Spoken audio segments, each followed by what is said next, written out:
Today I have for you a game you've probably never heard of, but you definitely need to. A true hidden gem. That game is Fly Night.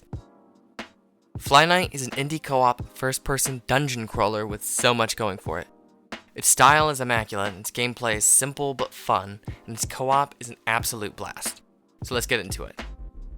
After making your lovely bug, you awaken wounded and surrounded by the bodies of your fellow Fly Knights. As soon as you start moving through the tutorial, you can feel how unique this game is. Its art style is charming as hell. It reminds me of old school RuneScape mixed with the atmosphere of Dark Souls. Plus bugs, cause why not? The game gives you a little bit of time to soak up the atmosphere while it introduces you to all its mechanics, but that does not last forever. You'll soon come face to face, life or death, with the fellow bug soldier. This is where the game shows off yet another way that it's unique. Fly Night features directional combat.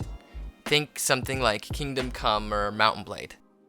And this directional combat comes in handy, because it also has limb-based combat.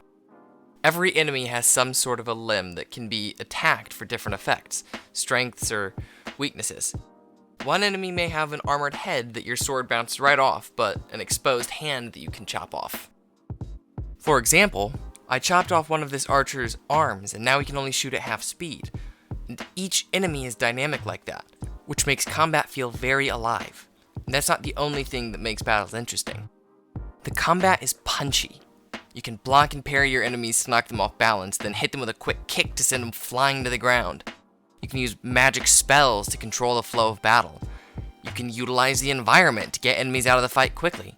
I mean, just check this out.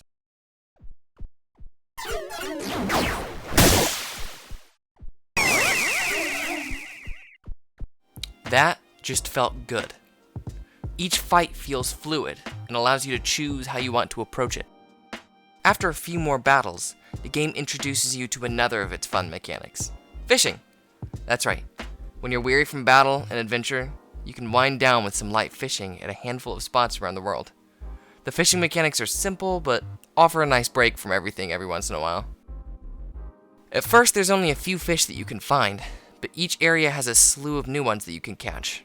And the fish you catch can be used in battle to give you effects that really augment how you play the game. Anything from extra stamina regen, instantly restoring your health, that kind of thing. The game rewards you for exploring everywhere and looking for new types of fish to catch.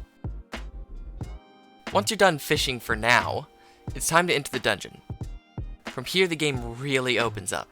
Paths split, dangers lurk around every corner, and treasures lie just behind them. This game is a fantastic dungeon crawler.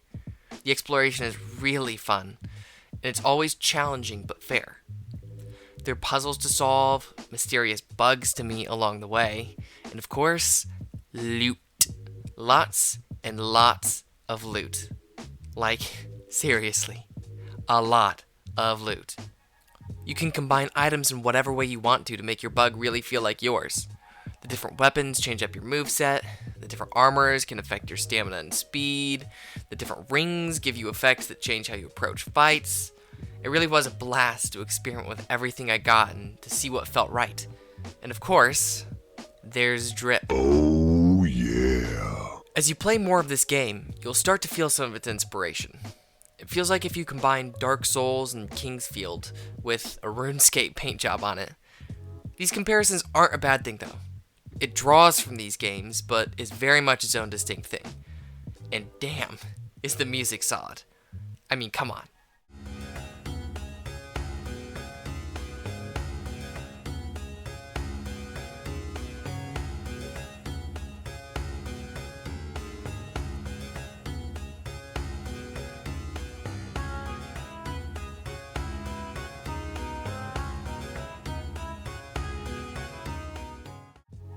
That shit sounds straight out of like an old school Zelda dungeon. Think like Majora's Mask era. And every piece of music in this game sounds that good. But I've rambled on enough about the music. Eventually you'll hit your first boss fight. I'm not going to show you any footage of this because I really think you should play this game for yourself. But I will still talk a little bit about them. One of the bosses is definitely a standout. You'll know which one it is when you get there. None of them are bad though. Each one gives a satisfying conclusion to the area you've just conquered, and after each one you'll move on to a new area that feels completely distinct from the last. There's only 3 areas to the game, but each one is super unique and super iconic, so it makes up for the lack of sheer numbers. All in all, this game has a ton of positives, and I haven't even mentioned the price. This game is $6. 6. That's less than a combo at McDonald's. I mean, come on. But with how many good things this game brings to the table and how cheap its price is, there has to be a couple of drawbacks, of course. There's only really 2. This game is short. My friend and I have a lot of experience with this kind of game, and we beat it in just under 4 hours. The co-op does add a little replayability, but it's still quite a short game all things considered. Considering the price, you should definitely get your money's worth, but with how good the game is, you really end up wanting more. And that really is what describes it, is it's just so good, you want more content. But the devs are addressing this issue right now. In a future update, NG Plus will be added, along with an item randomizer and an enemy randomizer, and that should make the game a lot more fun on the replay. The second issue is also being addressed by the developers, but it is still worth noting. The game does have a couple of bugs. Nothing is game-breaking, or even that annoying, but you do run into some from time to time. The co-op is where most of them come from. The closest player is often the only one who sees certain cutscenes. Sometimes players who aren't the host can experience visual bugs, etc., etc. The devs have already released some hotfixes, and they're actively working on bug fixes while I make this video, so it shouldn't be too long before that all gets patched out too. All things considered, I think this game is amazing.